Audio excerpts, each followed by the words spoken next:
Bonsoir et bienvenue à cet nouvel épisode, de LNH Hockey News. Aujourd'hui, édition 2023. La nouvelle saison qui approche, les esprits sont échauffés, vous êtes excités, Alors, voyons les nouvelles choses que nous pourrons constater cette saison. Bien sûr, nous allons passer par, vous savez, notre amical Bombotron, Jean Bautron, je veux dire, qui est de ce côté, de votre côté, d'un côté de l'écran. Alors, vous voyez, nous allons pouvoir survoler toutes les activités de la Ligue qu'il y a eu cet été avant le début de saison qui approche à grands pas. Alors, nous continuons immédiatement en parlant des transactions. Donc oui, nous commençons bien sûr au niveau des transactions. Alors si on commence après les séries éliminatoires, Détroit qui s'est réveillé après les séries et qui s'est dit je change la moitié de mon club. Donc Carl Vichot est parti, Mikko Lehtonen, on parle ici de quelques noms que nous ne connaissons pas à Montréal. Mais bon, plusieurs joueurs sont partis, plusieurs joueurs sont arrivés. Détroit qui a décidé de bouger, littéralement bouger, car ils seront cette saison dans une nouvelle arena à quelques pas de leur ancienne arena. Ils ont décidé d'investir un peu d'argent pour leurs partisans. Alors, on continue, oui, dis-je bien, au niveau des transactions. Donc, plusieurs petites transactions, des choix. On arrive à la date du repêchage ici, donc plusieurs choix avaient bougé. Sinon, on arrive au 24 septembre dernier. Karel Dosidel, le seul et l'unique qui bouge et qui s'en retourne à son équipe originale. Donc, avec le Canadien qui paye quand même cher pour un vétéran. On parle de choix de première ronde. Nous croyons que Karel pourrait relancer sa carrière à Montréal, peut-être une belle finale, ça reste à voir. Donc, on continue, on survole les transactions, on remonte, et qu'est-ce qu'on voit ici? Un des habitués des transactions, Anze Kopitar, qui bouge encore, cette fois-ci, qui s'en va en direction de Boston, Boston, qui décide de donner 2 choix de première ronde aussi, donc c'est la bonne cette saison, c'est le prix pour payer un de ces vétérans, 2 choix de première ronde, et voilà, les Bruins qui sont peut-être dans la course, avec Kopitar qui pourra les aider. Donc les Bruins ensuite qui obtiennent un choix de première ronde des Sharks en échange de plusieurs petits choix. On continue de monter. Donc ensuite, qu'est-ce qui arrive de spécial dans les transactions? Donc, un autre vétéran qui bouge ici, Chris Stewart, donc qui s'en va vers les sénateurs avec leur nouveau logo. Donc, les Devils qui obtiennent des choix de repêchage. Nous sommes habitués généralement et les Devils sont assez bons pour aller chercher des bons choix. Ce qui vient par après surprend plus ou moins.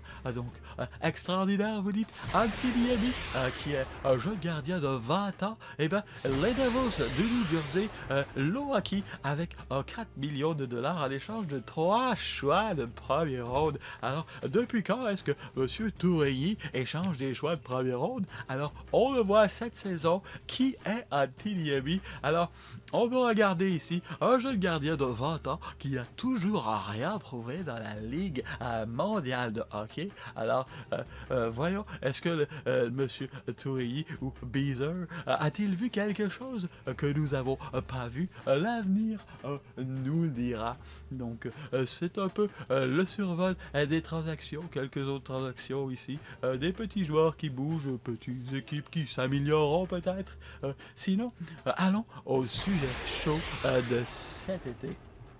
Oui, que s'est-il passé cet été? Eh bien, un des sujets chauds, vous le devinez, Samuel Morin, jeune défenseur de 23 ans qui signe un contrat de 4 ans à 9,3 millions de dollars avec le Canadien qui a fait cette offre hostile aux Kings de Los Angeles. Maintenant, le Canadien qui recherchait un défenseur numéro 1 depuis plusieurs années l'a finalement acquis. Est-ce que Morin saura vivre la pression de Montréal adéquatement? De l'autre côté, les Kings, eux, qui étaient un peu mécontents de cette offre hostile du Canadien, seront sans doute s'en sortir avec 2 choix de première ronde, un choix de deuxième et un choix de troisième, qui fut la compensation pour cette offre hostile du Canadien. Oui, sinon, les autres sujets chauds de l'été, oui, vous devinez, on parle ici des contrats, les contrats un volet, 2 volets, la réglementation qui avait préalablement passé, eh ben, on disait que le règlement était passé, donc qu'à partir de la saison 2023, que nous devions avoir des contrats à 2 volets, mais un peu avant que la saison des signatures commence, un nouveau sondage est passé à travers le bureau des générales de la Ligue et le règlement a été renversé. Donc cette saison, nous verrons quelques joueurs un peu plus talentueux peut-être jouer avec nos équipes de la LIH. Alors, nous continuons bien sûr. Quoi d'autre de nouveau cet été? Eh bien, nous allons passer à travers les futurs règlements ou les changements de règlement, oui bien sûr, qui seront apportés au courant de cette saison, oui. Alors donc, c'est l'amendement numéro 1. Donc, je vous rappelle que ce règlement a été amendé l'an dernier, mais n'est qu'efficace à partir de cette saison. Donc, à partir de cette saison, les joueurs pouvaient recevoir des offres avec plusieurs plateaux salarial par année. Donc, on voit ici l'exemple, première année 5, deuxième année 4.5. Et bien, ce règlement est donc en vigueur, donc les joueurs peuvent accepter des règlements sur plusieurs saisons. L'amendement numéro 2, bien sûr, pour la saison 2023, comme on le disait plus tôt, les joueurs de la LIH pourront être un peu plus talentueux, ce qui permettra plus d'emplois, car certains joueurs d'une certaine catégorie n'avaient plus d'emploi dans les 2 dernières années. Alors on pense que ce règlement pourra faciliter l'adhésion de joueurs médiocres dans plusieurs équipes. Alors, amendement numéro 3. Donc, transactions incluant de l'argent, oui. Plusieurs transactions étaient assez ridicules. On voyait des 5 $, des 1 $. Alors, donc, les transactions impliquant de l'argent auront une somme monétaire minimum de 10 000 $. Donc, effectif à partir de cette saison. Amendement numéro 4 et 5, et bien on le voit, plafond, plancher, le plafond qui est à 73, le plancher à 55, rien de spécial très rare, le plafond qui monte encore, est-ce que ça va monter, est-ce qu'on va laisser plus de place au DG pour signer plus de contrats, assez incroyable, oui. Alors ce sera à suivre bien sûr. Au niveau, un petit règlement ajouté ici, intéressant, donc à savoir pour tous les DG de la Ligue, donc lorsqu'une équipe ne possède pas assez de joueurs, pour effectuer la rencontre à cause de blessures ou de transactions, la Ligue signera automatiquement un joueur sur la liste d'attente. Donc, un contrat de 1 million de dollars pour un an lui sera octroyé. Donc, quel chanceux ce joueur sera-t-il? Maintenant, devra-t-il jouer absolument avec l'équipe pro ou le verront-ils gagner 100 000 $ avec l'équipe LIH? Ça fait quand même beaucoup d'argent pour un gars qui n'avait pas de contrat. Alors, sinon, autre amendement?